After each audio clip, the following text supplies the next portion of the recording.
please, there? Thanks. Just want to come back on you, Minister, on a couple of things there. One is the idea that there has been an effective moratorium, it appears, since June 21. I read here that EirGrid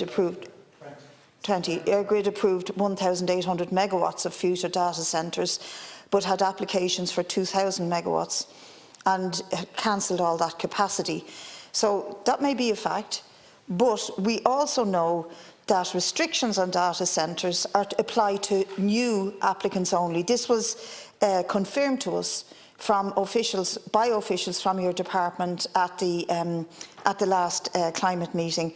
And I have to say, we got so little time to deal with this very, very complex issue. You will be aware that your own pals, Friends of the Earth, have sent in a series of very sensible questions on everything from how this will run, the cost to the state, the environmental impact, the risk of lock-in, demand reduction. There's a plethora of questions that we haven't been able to address because of the rushed nature of this.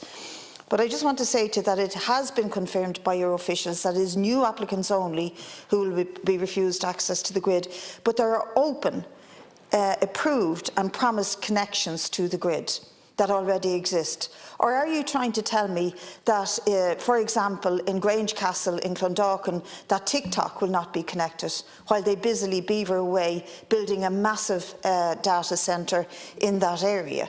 I don't believe that for 1 minute. They will be connected, and this extra power will be needed to facilitate them.